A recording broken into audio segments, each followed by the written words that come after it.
So today I decided to reassemble the rear doors on the red Project 124, and the first thing was to install the window regulators, and these are the Chinesey ones that you buy on eBay for about 100 Australian dollars delivered to your door, and for some reason they don't see it necessary to have the correct connectors on the end of the cable. You have to finish the job off yourself. So, as per the factory, I soldered on the eye terminals. I don't trust just crimps. I like to solder as well. And I don't like to use those red plastic bits that come with the terminals either. I would rather use heat shrink tube as per here. And then it was just a case of installing them in the doors. Unfortunately, the Chinesiness of these regulators wasn't over there. These tabs that allow easy installation are not actually folded out enough to actually be of any use whatsoever. The way they were out of the box, basically that top one didn't even drop into its hole properly. So I had to remove it again and bend it out, and the same with the bottom one. And of course the fun didn't end there either. But in any case, for me, I found it easier to screw in the top first.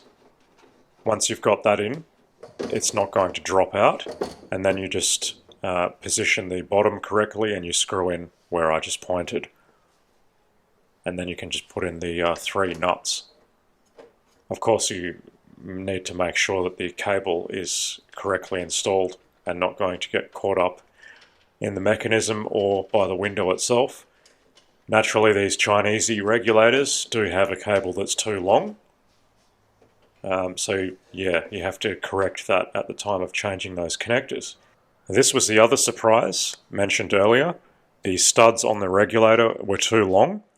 Well, they probably would have worked, but I'm not accepting that, so I trimmed them to match the original length. I don't want them protruding through my door trims or destroying them in any way, so might as well do it now. Oddly enough, the left side regulator didn't have this problem. Although they came from the same factory, it's like, yeah, no quality control whatsoever on the right hand side. So assembling the glass into the rear doors is extremely simple. You drop in the sliding part first after the regulator is installed, and then you just slide it onto the regulator itself at the bottom. And there is a clip that holds the glass onto that white nylon piece. I'm just reusing the ones that were original to this car. Surprisingly, they're still okay, but no doubt you can still buy them. They'd only be a couple of dollars each, if that. Once the sliding part is in, the corner glass goes in next. This I did lubricate the rubber with a bit of silicone grease because it was being uncooperative. With that lubrication, it just got in there so very easily, as you can see. But it is possible without doing that. I did the other side without lubrication and that went in as well. It just took a bit more effort.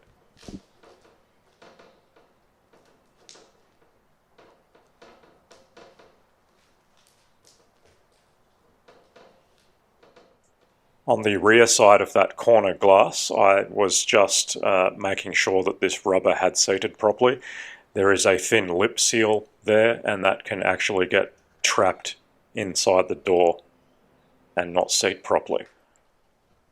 It's probably a good idea to install this rubber first, even partially, just on the one side, because it was a bit of a hassle getting it to fit down here, but it really wasn't that hard at the same time. So it doesn't really matter. At the end of the day, it's a matter of personal preference.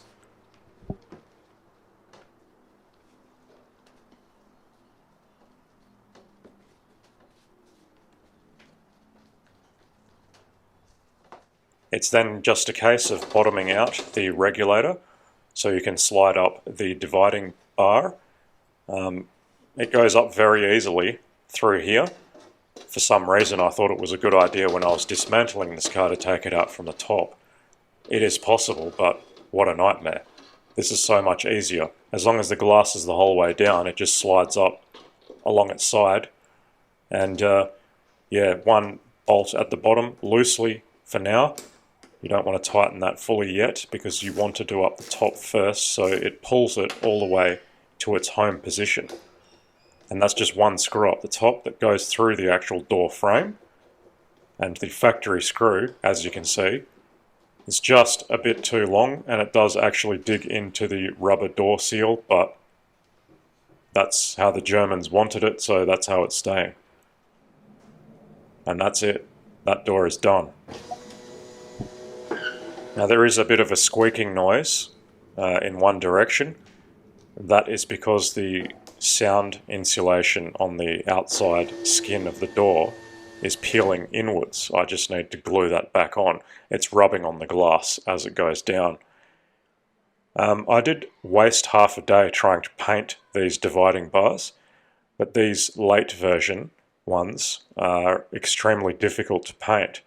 Whatever that metal finish is, doesn't take too kindly to paint sticking to it, and basically everything just peeled off that I tried to spray on there, so that was a colossal waste of time. And because I was outside, I decided to install these clips that hold this cover on the C-pillar.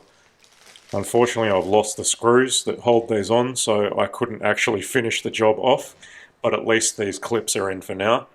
The more stuff that I can get out of my house, the better.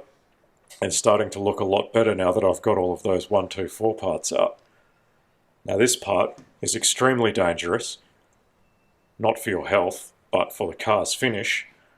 You really want to protect the paint around this area, like I did with the rag, because previously, whenever I've used this shitty rivet gun, it explodes off the surface and then can dent when it hits down again. It is only cheap crap, so not really surprising. As long as you're careful, it does the job.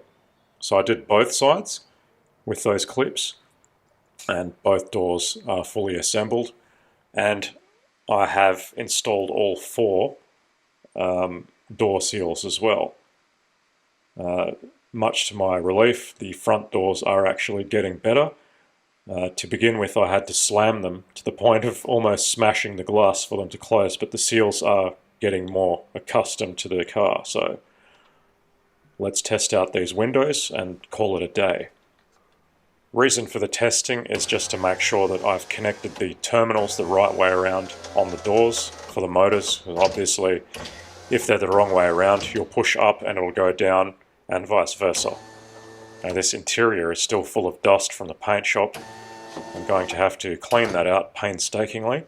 I might get an attachment for my compressor and just blow it out, but no doubt he tried to do that at the shop anyway, so I may just have to be using my vacuum cleaner and a brush and clean it all by hand.